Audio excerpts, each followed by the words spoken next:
Setiap kali pria ini membunuh seseorang, ia mengubah mayatnya menjadi patung. Bentuknya sangat realistis dan auranya anggun, seolah ingin menunjukkan bahwa ini adalah karya seninya. Seiring waktu, jari-jari patung itu perlahan mengeluarkan cairan. Saat cairan semakin banyak, penonton baru sadar patung itu manusia hidup. Di antara kerumunan, seorang pria bermata satu tampak gelisah dan buru-buru pergi saat polisi mendekat. Setelah pemeriksaan, selain identitas korban, hampir tidak ada petunjuk lain. Ketika polisi benar-benar kehabisan akal, kasus kedua terjadi dengan metode yang sama seperti kasus pertama, dan tempat kejadian juga sangat bersih. Yang pasti, pelakunya pria atau wanita. Menghadapi tekanan opini publik yang besar, polisi merasakan tekanan untuk memecahkan kasus ini. Saat meneliti foto di TKP, Kapten Park yang berpengalaman menemukan pria bermata satu di kerumunan dan segera mencurigainya sebagai tersangka. Sebelum pria itu ditemukan, terjadi pembunuhan lagi. Korban kali ini seorang wanita yang dijadikan patung dan digantung. Polisi yang datang hanya bisa menghela napas karena tidak menemukan petunjuk. Pria bermata satu itu muncul lagi, panik, lalu melarikan diri dan dikejar preman. Polisi juga ikut mengejar, tapi hanya berhasil menangkap salah satu preman. Sementara pria bermata satu terpojok di gang. Preman itu mengayunkan kapak, menebas lengan pria bermata satu. Ia memungut lengan yang terputus dan melihat ada tentakel tumbuh dari luka itu. Lalu menantang pria bermata satu untuk menyambungkan lengannya dan melihat apa yang terjadi.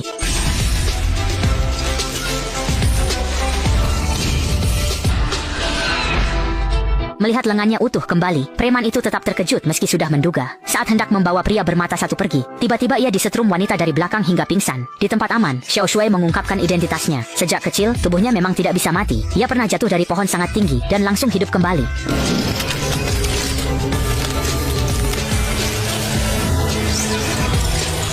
Hal itu membuat teman-teman kecil yang bermain bersamanya takut. Sejak itu, ia hidup dengan identitas tersembunyi. Beberapa waktu lalu, ia diculik penjual organ. Saat sadar, ia hanya melihat kakek tua yang sibuk, sementara ia tak bisa bergerak karena kini hanya tersisa dua bola mata. Tubuhnya sudah dikuras si kakek. Saat kakek menerima telepon, tubuh Xiao Shui menumbuhkan tentakel, lalu cepat membentuk tubuh aslinya dan luka-lukanya sembuh sangat cepat. Ketika kakek mendengar suara aneh dan berbalik memeriksa, yang ia lihat adalah manusia hidup di depannya, tapi kedua mata Xiao Shui belum kembali ke tubuhnya. Xiao Shui pun bingung. Setelah beberapa saat, ia sadar matanya tidak di tubuhnya. Ia perlahan meraba dan mengambil bola matanya, dan saat bola mata itu mendekati tubuh aslinya, banyak tentakel muncul, lalu bola mata itu cepat kembali ke rongga matanya. Adegan ini membuat kakek ketakutan. Dia berteriak memanggil orang-orang di luar, dan dalam sekejap banyak orang berdatangan. para preman berkumpul. Dalam kepanikan, Xiao Shui terpaksa melarikan diri lebih dulu, meninggalkan satu bola matanya. Bola mata itu ditransplantasi ke pembunuh, jadi kadang ia bisa melihat dari sudut pandang pembunuh. Karena itu, ia pergi ke lokasi pembunuhan, berharap bertemu pelaku dan mengambil kembali matanya. Namun, tubuh Xiao Shui yang abadi diketahui pedagang organ. Untuk menangkap dan menjualnya, mereka memburu Xiao Shui kemana-mana. Sementara itu, Xiao Mei tanpa sengaja melihat pengumuman mereka, lalu menyusup ke organisasi perdagangan organ, dan akhirnya menemukan Xiao Shui.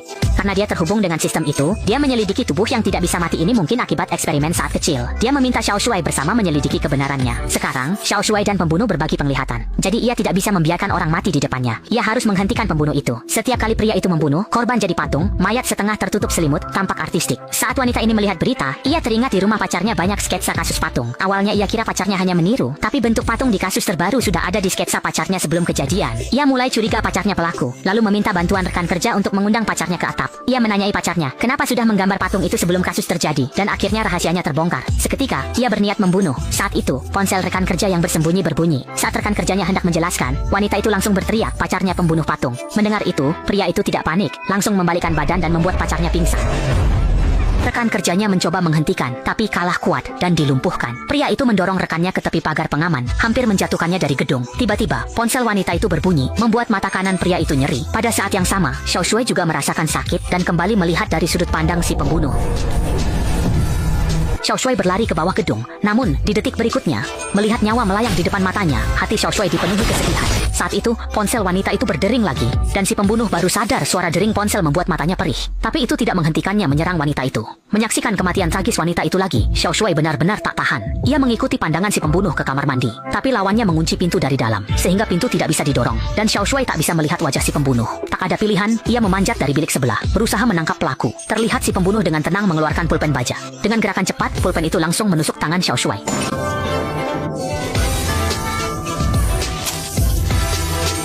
Satpam yang mendengar suara itu segera datang dan menahan Xiao Shui tanpa mendengarkan penjelasannya. Karena panik, ia berusaha menangkap pelaku. Tindakan ini membuat pelaku melihat luka di tangannya yang bisa sembuh sendiri, sehingga pelaku mulai berniat jahat. Saat Xiao Shui dibawa ke aula, Xiao Mei datang dari arah berlawanan. Ketika mereka berpapasan, pelaku cepat menjatuhkan beberapa satpam dengan tongkat listrik sebelum Xiao Shui bereaksi.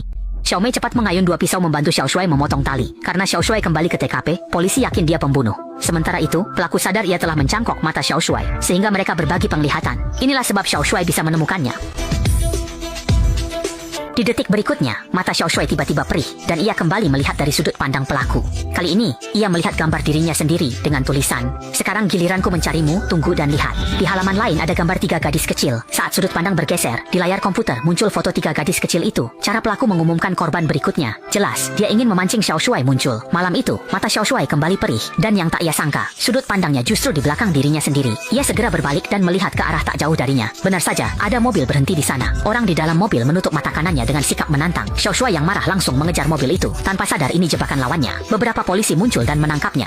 Sementara itu, si pembunuh yang berhasil menjalankan rencananya langsung menemui pria tua yang telah melakukan transplantasi mata untuknya dan segera menusuknya. Ia memaksa pria tua itu mengungkap alasan berbagi penglihatan. Di bawah ancaman, pria tua itu akhirnya mengaku 20 tahun lalu perusahaan farmasi menemukan terobosan bioteknologi bernama kode Lianji. Subjek penelitian ini punya kemampuan penyembuhan diri sangat kuat, mirip keabadian. Penemuan ini dilarang dan Xiao Shui adalah salah satu subjek percobaan. Setelah diketahui Xiao Shui tidak bisa mati, pembunuh yang sakit parah melihat harapan. Jika ia bisa mengambil tubuh Xiao Shui, ia akan selamat. Saat diinterogasi polisi, Xiao Shui diam, tak bisa mengaku bahwa ia melihat dari sudut pandang pembunuh karena terdengar mustahil. Namun ia tetap mengatakannya dan memberitahu target berikutnya adalah 3 gadis kecil. Polisi tidak percaya, mengira Xiao Shui pura-pura gila, membuat kapten marah dan menyeretnya ke bawah gedung. Kapten menodongkan pistol, memaksa Xiao Shui mengaku, tapi Xiao Shui tetap tenang, mengangkat tangan terborgol, lalu mematahkan ibu jarinya sendiri.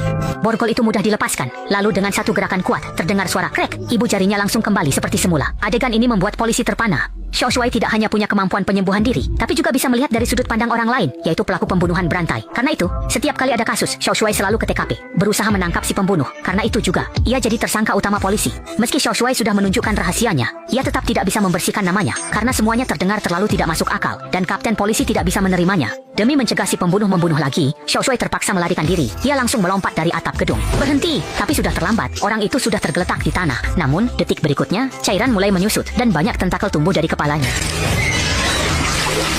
Xiao Shui langsung kembali seperti semula. Pemandangan ini membuat kapten terkejut dan terpaku. Ia segera sadar lalu bergegas menangkapnya. Saat di bawah, Xiao Shui sudah menghilang tanpa jejak. Setelah kembali, Xiao Shui membuat banyak foto. Karena tak bisa meminta bantuan keadilan, ia memilih jalan tak biasa. Ia melempar botol ke beberapa sekolah, lalu menelepon wali kota, dan mengancam akan membakar semua sekolah. Cara ini sangat efektif. Semalam semua sekolah di kota langsung diliburkan. Melihat berita itu, Xiao Shui merasa lega. Namun, belum sempat ia senang. Tiba-tiba mata kanannya terasa nyeri. Kali ini, ia melihat nomor telepon. Pelaku meminta bicara langsung dengan Xiao Shui. Tak lama kemudian, pelaku mendapat telepon dari Xiao Shui yang langsung bertanya, dengan nada menuntut apa yang diinginkan pelaku, bahkan mengancam akan mengambil mata Xiao Shui yang satunya lagi, dan meminta Xiao Shui menunggu apa yang akan terjadi. Saat Xiao Shui pulang, Xiao Mei sudah menunggunya. Menyadari bahaya besar dan takut melibatkan Xiao Mei, ia menyuruhnya pergi, tapi Xiao Mei justru membawanya ke rumahnya sendiri. Untuk saling percaya, Xiao Mei melukai telapak tangannya, dan mereka melakukan koneksi pertama sebagai sesama spesies.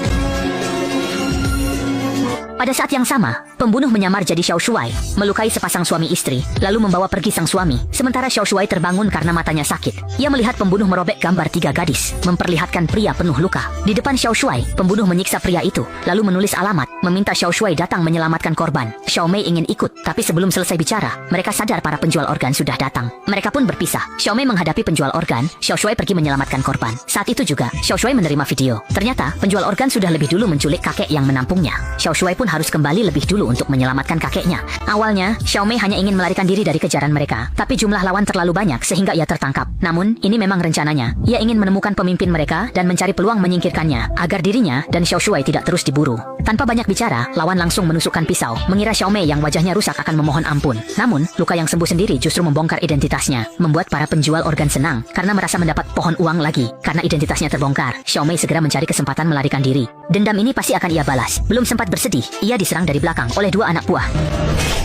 Tak lama kemudian, Xiao Shui diikat. Melihat kakeknya hampir jadi korban kekejaman mereka, Xiao Shui mengerahkan seluruh tenaganya menabrak anak buah gemuk, menghentikan aksinya. Namun, karena perbedaan kekuatan, Xiao Shui dipukuli hingga pusing. Berkat kemampuan penyembuhan, ia menunggu lawan kehabisan tenaga sebelum melakukan serangan balik. Xiao Shui memanfaatkan momen tepat menyalakan gergaji mesin, menahan sakit luar biasa, lalu menggergaji rantai besi di tangannya. Cairan dan percikan api muncrat, membuat anak buah gemuk ketakutan.